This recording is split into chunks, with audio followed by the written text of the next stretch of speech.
हाँ, परागण से समझ लो कि आपको स्थानांतरण याद रखना है, ठीक है। और परागण की क्रिया पुष्पों पादपों में ही होती है, ऐसे मत सोचना कि मनुष्य या जीव जंतुओं में भी होती है। परागण की क्रिया किसमें होगी? सिर्फ यहाँ पर पेड़ पौधों में ही हो रही है। क्या होता है इसमें? आपने देखा यहां पर नर युग्मोपित बन गए थे, है ना, नर युग्मक बन गए थे। यहां पर किसके द्वारा? जब क्रिया हुई थी लघु बीजाणु जनन की, यहां पर गुरु बीजाणु जनन हुए थे, है ना। और यहां पर क्या बन गया था? अंड कोशिका बन गई थी। इतनी बात पता है। तो अब ये नर युग्मक किस प्रकार से मादा युग्मक के पास जाएंगे, ये प्रोसेस, ठीक है। यानी कि आपको सिर्फ ये याद रखना है कि पराग कण, ये कौन है? पराग कण है, पराग कण, जिसे हम कहते हैं पोलन ग्रेन। पोलन ग्रेन पराग कण का अब कहां पर से स्थित हो रहा है? कहां पर स्थित है? पराग कोश में है। ये कहां है? पराग कोश, ठीक है।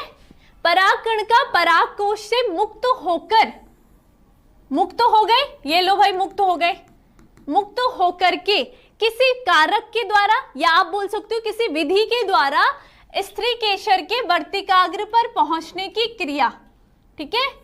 वर्तिकाग्र, वर्तिकाग्र पर पहुंचने की क्रिया, और ये पूरी क्या है? स्त्री केसर है। और स्त्री केसर का दूसरा नाम जायांग, ठीक है। तो समझ में आ गया होगा कि पराग कणों का पराग कोश से मुक्त होकर के किसी माध्यम के द्वारा, कोई भी माध्यम हो सकता है, वो आप पढ़ोगे कारक में, किसी माध्यम के द्वारा स्त्री केसर या जायांग के वर्तिकाग्र पर पहुंचने की क्रिया को हम कहते हैं परागकण। क्लियर इतनी बात? किस किस को समझ में आ गई बताओ जल्दी।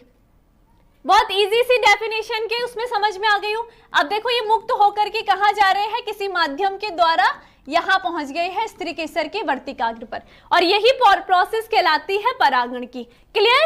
इजी, लिख भी सकते हो आप सबके सब अच्छे से, ठीक है। चलिए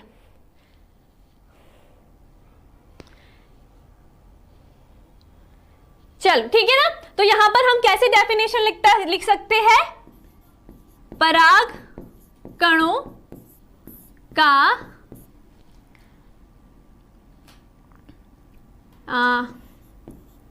पराग कोश, और पराग कोश कहां है?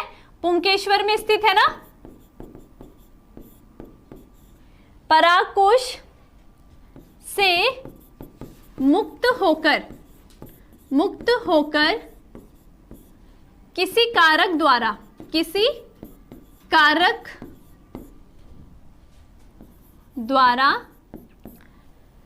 जायांग, या हम बोल सकते हैं स्त्री केशर, स्त्री केशर के वर्तिकाग्र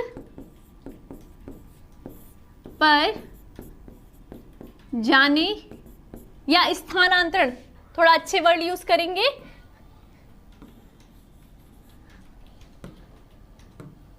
वर्तिकाग्र पर स्थानांतरण की क्रिया, की क्रिया को क्या कहेंगे हम? परागण कहते हैं। तो ये डेफिनेशन आनी चाहिए। और इंग्लिश में क्या कहते हैं? पॉलिनेशन कहते हैं। क्लियर? ठीक। हाँ पूछो सूरज।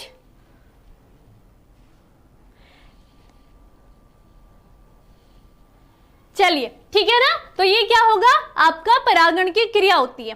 अब परागण की क्रिया के लिए ये जो कारक पढ़ेंगे ये हम थोड़ी देर में पढ़ेंगे। उससे पहले हम कुछ बात पढ़ लेंगे कि पुष्प की संरचना किस प्रकार से होती है कि उसमें परागण की क्रिया हो रही होगी, है ना। क्योंकि हमने देख लिया कि ये पुष्पों में पाया जाएगा, पौधों में पाया जाएगा, लेकिन पुष्प की कैसी ऐसी संरचना है कि जिस कारण यहाँ पर परागण क्रियाएं पाई जा रही है, तो उसके बारे में हम पहले अध्ययन करेंगे।